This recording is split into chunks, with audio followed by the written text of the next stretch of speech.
votre rubrique Selemti, une rubrique dédiée au mois de Ramadan, un mois de, bien sûr, de partage, de piété et de spiritualité.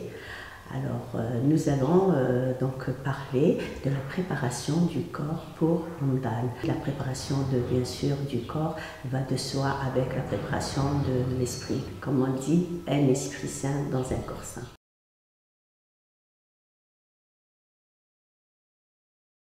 Alors, pour votre première question, pourquoi doit-on faire un régime avant Ramadan?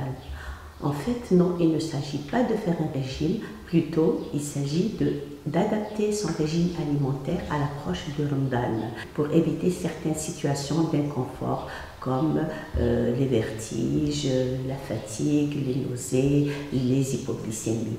Et donc, c'est dans ce sens-là qu'on conseille une adaptation de son régime alimentaire quelques semaines ou quelques jours avant Ramadan.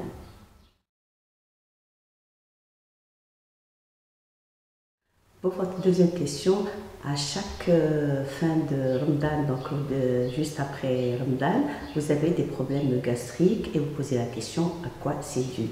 Effectivement, juste après Ramadan, nous avons toujours des sensations d'inconfort au niveau gastrique. Il faut savoir que pendant Ramadan, l'intestin est mis au repos. Là, il fait sa propre diète, c'est-à-dire qu'il essaie toujours d'éliminer les mauvaises bactéries pour garder celles qui lui sont bénéfiques. Et c'est pour cette raison qu'il faudrait réadapter son régime alimentaire en s'hydratant beaucoup après Ramadan pour pouvoir donc éviter la déstabilisation de la flore intestinale.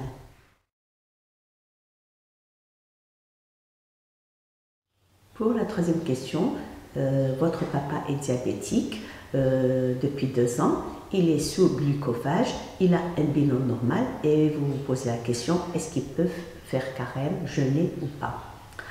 Alors, il faut savoir que la question du jeûne est une question récurrente en consultation.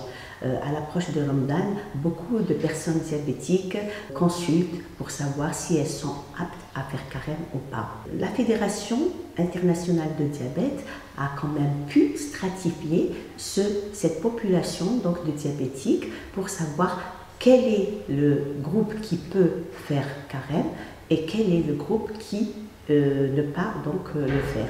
Alors la stratification qu'utilisent tous les médecins, tous les confrères, c'est donc une stratification en 3 groupes. Alors nous avons d'abord la population à très haut risque, ce sont des diabétiques qui font des hypoglycémies sévères, ce sont des diabétiques qui font des hyperglycémies récurrentes ou qui passent inaperçues, une acidocétose, un coma hyperosmolaire, ne serait-ce que dans les 3 derniers mois avant le carême.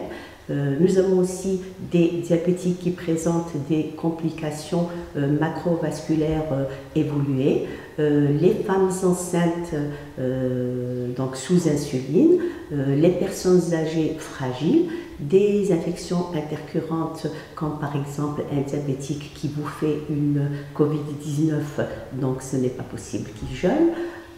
Aussi des situations, donc des insuffisants rénaux, surtout stade 4, 5, et même aussi des dialysés surtout.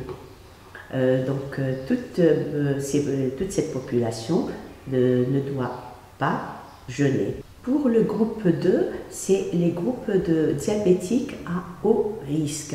Alors ce sont des diabétiques type 2 non contrôlés, ou des diabétiques type 2 qui sont donc à multi-injection, c'est-à-dire qui prennent plusieurs injections d'insuline par jour.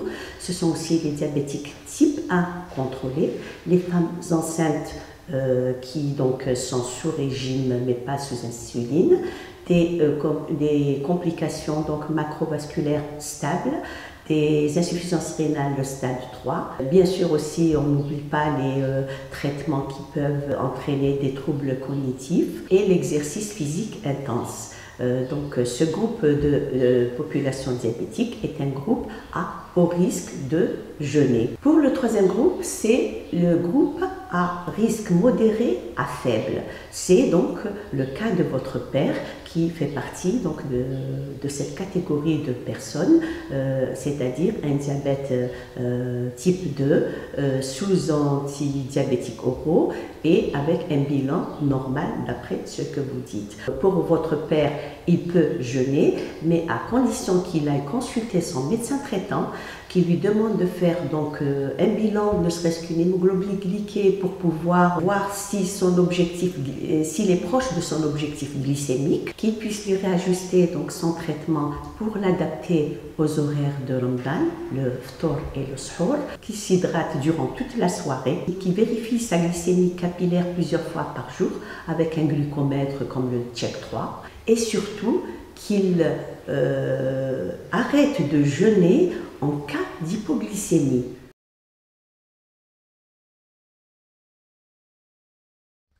Pour la quatrième et dernière question, comment faire pour éviter la soif et la fatigue pendant le carême? Effectivement, c'est vraiment les deux symptômes les plus difficiles à gérer pendant le carême.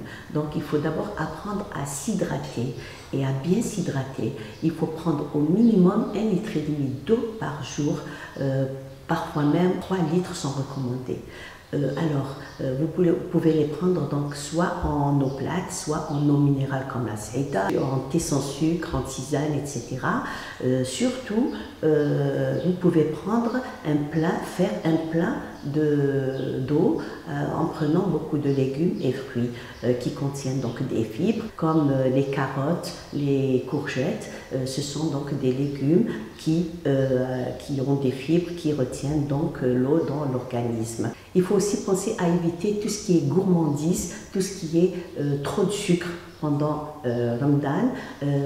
C'est donc des aliments qui augmentent le pic insulinique. Essayez de privilégier les aliments qui se digèrent lentement, comme les sardines, les poivrons, les noisettes, les amandes, les pâtes, etc. Donc c'est des sucres lents ou des aliments qui se digèrent lentement. Un conseil, commencez toujours par boire beaucoup avant de prendre certains mets sucrés comme le haml, comme les dattes, etc. Voilà, chers amis internautes, j'espère que vous avez bénéficié de ces petits conseils pour Ramadan. En attendant d'autres rubriques, continuez à vous protéger, soyez quand même vigilants, sortez couverts, mais aussi n'oubliez surtout pas de garder le sourire. À bientôt.